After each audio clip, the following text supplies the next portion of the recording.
Messieurs, bonsoir. Christophe, que t'inspire ce match nul? T'as des regrets? La fatigue. Des regrets. On a toujours des regrets quand on n'arrive pas à l'emporter à domicile. On a encore plus de regrets quand on marque 2 buts et qu'on n'en gagne pas. Mais après, on a, plus précisément sur le contenu du match et l'histoire du match, je trouve qu'on a eu une très bonne entame. On a eu jusqu'à l'ouverture du score une bonne attitude, un bon visage du jeu, certes du déchet, mais du jeu. Une envie vraiment d'aller vers l'avant. Et après, c'est la question que je poserai à mes joueurs tranquillement, à froid demain. Qu'est-ce qui se passe derrière l'ouverture du score? On a 10-15 minutes où, avant l'égalisation, on est dans la facilité. Et on est face à une équipe que nous savions très dangereuse sur nos erreurs. Elle sanctionne fortement l'adversaire quand il fait des erreurs. Le premier but est une erreur, on perd un ballon bêtement. Le deuxième but, juste avant la mi-temps, on perd un ballon bêtement. Et ça, c'est toute la qualité de cette équipe de Toulouse, de faire en sorte de vous faire déjouer, de se projeter assez rapidement avec un milieu de qualité, un milieu où il y a quand même 2 internationaux. Et à la pause, on sent les choses vraiment mal engagées. Tout le monde les sent mal engagées, même les gens dans les tribunes. Et par contre, en deuxième période, j'ai trouvé mon équipe avec beaucoup de caractère. On a su insister pour aller égaliser et voire même tout faire pour l'emporter. Stéphane nous fait l'arrêt qu'il doit faire sur une balle de break sur Sissoko. Et derrière, je crois que logiquement, on égalise. On a des situations, beaucoup, trop de situations pour peu de buts en deuxième période. Je crois que dans l'ensemble du match, on a centré 43 fois. On a eu beaucoup de présence, beaucoup de ballons qui sont passés devant le but. Et on a manqué quelques fois de précision, mais surtout de présence. Et ça, c'est du mental qu'il faut avoir. Alors, j'ai autant apprécié la deuxième période sur un plan mental et cette envie d'aller chercher, revenir dans le match et aller chercher la victoire. Mais, c'est insuffisant. Un point, c'est insuffisant. Voilà, ça c'est sûr. Justement, Pierre André, on est à 3 contre 1 en 2 matchs perdus face au gardien. Est-ce que ça t'inquiète, la situation? On a déjà le mérite de se créer le 1 contre 1. Et ce 1 contre 1 a permis quand même l'égalisation de Yohan Molo. Donc, ça, non. Après, il a été repositionné. L'entrée de Brandao a été aussi un élément déclencheur. On connaît les caractéristiques de Brandao. Obama a été repositionné. Il a beaucoup travaillé sur le côté. Il a essayé aussi d'être dangereux. Mais voilà, ça ne se résume pas à Obama. Ça se résume à l'ensemble du secteur offensif. Et notamment quand on a ouvert le score. J'ai de mémoire 2-3 situations, notamment une de suite après, où on doit faire vraiment mal et peut-être faire le break. Et derrière, c'est Toulouse qui nous sanctionne. C'est comme ça. Mais voilà, il faut continuer avec cette envie de vouloir marquer des buts, à se créer des occasions et à jouer. Mais aussi maintenant, stopper l'hémorragie des buts encaissés. On a encaissé 2 en Coupe de France. On a encaissé 2 ce soir. Sur les 2 matchs qu'on vient de jouer, on a marqué 5 fois, on en a encaissé 4. 4, c'est beaucoup trop pour aller chercher les concurrents directs. Est-ce que c'est embêtant ce résultat par rapport au rendez-vous de mardi? Non, ce qui est embêtant, c'est que Romain Amouma est sorti avec une douleur à la cuisse. C'est un élément important à prendre en considération dans le 11 de départ que je vais devoir préparer sur la demi-finale, sachant que c'est un match qui peut la 120 minutes, voire plus.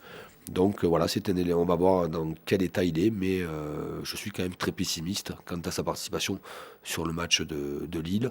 Et donc il va falloir que je prenne quelques petits cachets pour dormir, ou alors si je ne prends pas les cachets, je ne vais pas dormir pendant 3-4 jours pour trouver toutes les options possibles pour aller vers l'exploit. Il n'y a pas de victoire depuis le 23 novembre en Ligue 1, ça commence à compliquer cette série?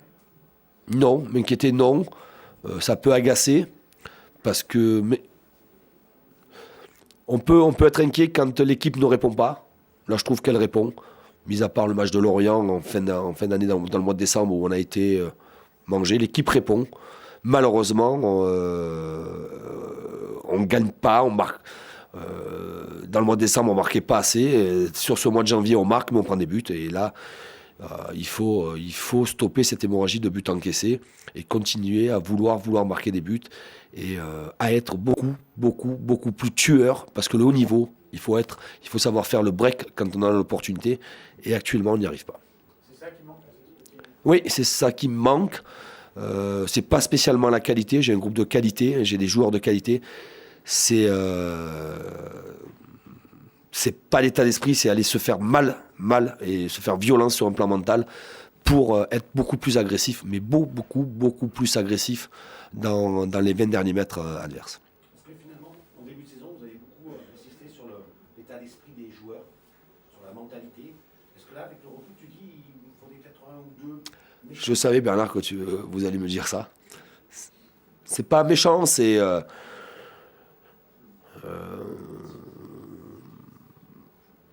les joueurs ont le profil qu'ils ont, ils ont la personnalité qu'ils ont. Mais dans ces 3 jours, je vais aller piquer certains pour qu'ils aboient sur d'autres. Ça, c'est sûr. Parce que c'est pas de la déception, c'est vraiment... C'est dommage.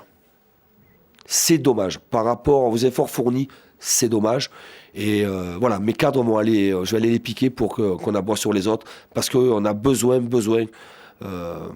par rapport, je répète encore une fois, à la qualité du groupe, la qualité des joueurs qui composent cette équipe, on doit faire de meilleurs résultats. De ce point de vue-là, Brandao, t'apporte beaucoup, non? C'est le haut niveau. La détermination, C'est le haut niveau. du mental. C'est le haut niveau. C'est un attaquant qui a joué le haut niveau et que le haut niveau.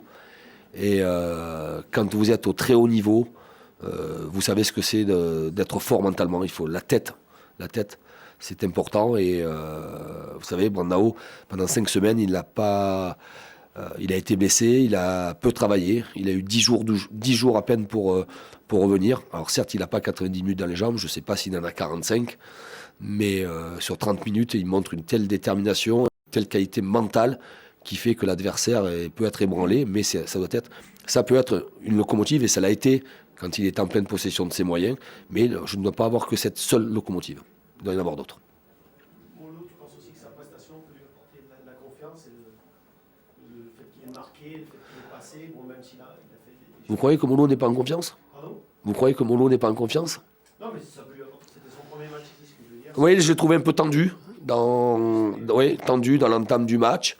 Pas les déplacements souhaités et travaillés, mais sûrement liés, vous avez raison, à la crispation d'un premier match à Geoffroy Guichard. Après, derrière, il a su se libérer. Voilà, je sais ce que je dois demander à Johan. Je ne lui demanderai pas ce qu'il ne sait pas faire. Mais après, il y a un équilibre à respecter. Mais voilà, sur les 2 matchs qu'il vient de faire, il a apporté un plus offensif, ça c'est sûr. Par rapport au stage qui commencera dimanche, C'est une mise au vert, c'est pas un stage. Ça me ramène au bon vieux temps, des souvenirs où on partait comme ça, dans des matchs décisifs comme ça, 48 heures, tout simplement pour maîtriser au mieux la récupération que l'on doit avoir entre ces 2 matchs.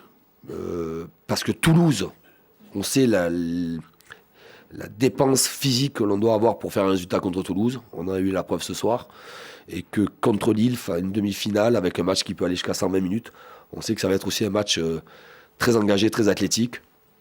Et qu'on se doit de mettre toutes les chances de notre côté. Et je pense que de maintenir, non pas le groupe sous pression, mais garder le groupe près de nous, c'est maîtriser les soins, la récupération, l'alimentation, le sommeil, pour être frais mardi. Mais c'est non pas pour maintenir le groupe sous pression. Dans ce sens-là, j'ai un groupe qui connaît bien évidemment l'importance de ce genre de match.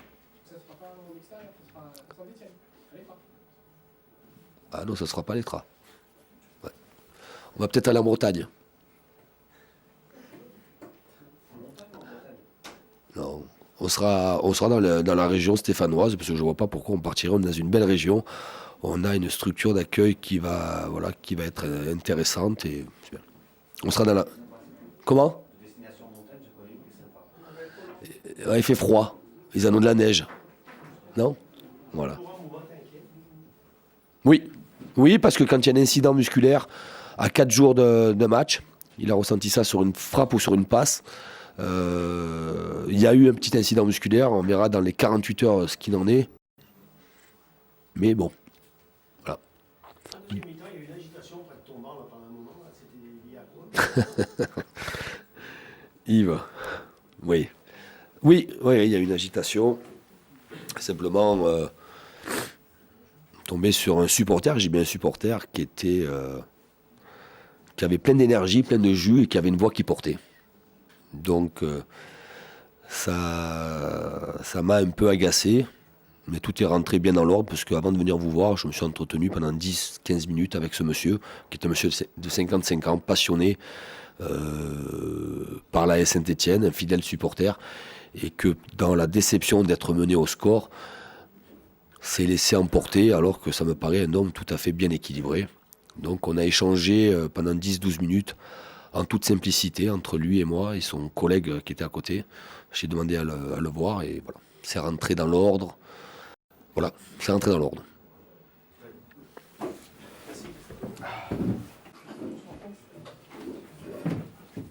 Bonsoir.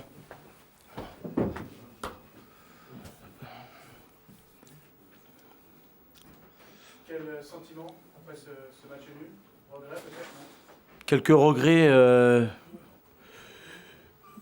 au vu du scénario. Je pense que en menant 2-1 à la mi-temps et en ayant rapidement une balle de 3-1, quand derrière on fait match nul, obligatoirement il y a un petit peu de regret. En même temps, je